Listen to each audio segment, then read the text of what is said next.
वादग्रस्त आणि प्रशिक्षणार्थी IAS पूजा खेडकर हिची आता उमेदवारी रद्द करण्यात आली आणि आता भविष्यात कुठलीही IAS असेल किंवा कुठलीही परीक्षा देण्यास आता तिला जी आहे ती बंदी घालण्यात आलेली आहे।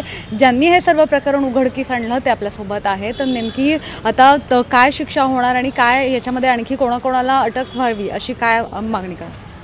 याच्यामध्ये पूजा खेडकर यांना तर अटक होईलच किंवा चौकशी होईल, परंतु याच्यामध्ये पूजा खेडकर एकटीवर कारवाई होऊन उपयोग नाही। तर ज्यांनी त्यांना मदत केली हे सर्टिफिकेट मिळवण्यासाठी आणि ज्यांनी हे सर्टिफिकेट स्वीकारले त्यांच्यावर कारवाई झाली पाहिजे, कारण मूळ नष्ट केलं तर पुन्हा काही होणार नाही, नाहीतर पुन्हा पूजा खेडकर सारखी प्रकरणं पुढे येत राहतील।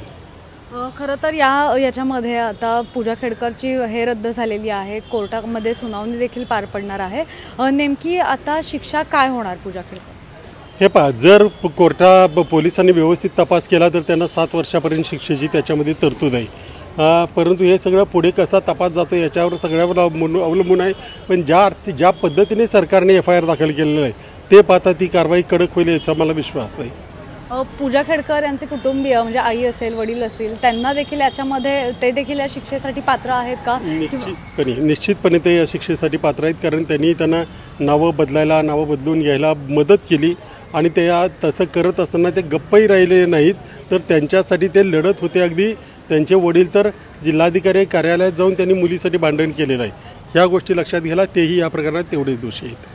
खरं तर जेव्हा सुनावणी पार पडली काल देखील तेव्हा सुद्धा त्या म्हणाल्या, पूजा खेडकर ज्या आहेत त्या म्हणाल्या होत्या की मी एक प्रशिक्षणार्थी IAS आहे, त्यामुळे मला जे सर्व सुरक्षा आहे IAS एका IASच्या ज्या असतात तर त्या सगळ्या लागू होतात, त्यामुळे माझ्यावर कुठलीही कारवाई होऊ शकत नाही। त्यांनी स्वतः एक तर प्रायव्हेट वकील दिलेला आहे आणि त्यांचं आता पद काढून घेतलं UPSCने, त्यामुळे आता त्यांना तसलं कुठलंही संरक्षण राहिलेलं नाही आहे। त्यांना बरीच संधी लबासनाने दिली होती, परंतु त्यांना वारंवार संधीच हवी होती आणि त्यांना मेलने सुद्धा आपलं सफाई देण्याची संधी होती, त्या न देता गप्प बसल्याने त्यांच्यावर यांनी कारवाई केलेली आहे UPSCने, त्याच्यामुळे आता त्यांच्याकडे संरक्षण उरलेलं नाही। त्यानंतर आता तुम्ही नवीन आणखी एक ट्विट केलं आहे, ते ट्विट नेमकं काय आहे आणि त्याच्यामध्ये नेमकं काय आता उघडकीस आहे? गुजरात केडरचे IAS अधिकारी आहेत अमोल आवटे म्हणून, ते मिलिटरीमध्ये होते पूर्वी। त्यांना मिलिटरीमध्ये असल्यामुळे 5 वर्षाचं रिलॅक्सेशन आणि इंजुरीमुळे आणखी 5 वर्षाचं असं 10 वर्ष वयाची सवलत मिळाली। त्यांनी 2021ची IASची परीक्षा दिली, त्यावेळेला त्यांना PWD 5 म्हणजे अत्यंत उच्च दर्जाचं अपंगत्वाचं प्रमाणपत्राच्या आधारे ते पास झाले, त्या आधारे त्यांना IAS पण मिळालं। त्यानंतर ऑगस्ट 2022मध्ये त्यांनी मेडिकल बोर्डामध्ये जे काही डिक्लेरेशन द्यायचं होतं त्याच्यात असं म्हटलं की मला आधीची कुठलीही इंजुरी नाही आहे, म्हणजेच त्यांनी दिलेल्या माहितीमध्ये तफावत आढळून येते।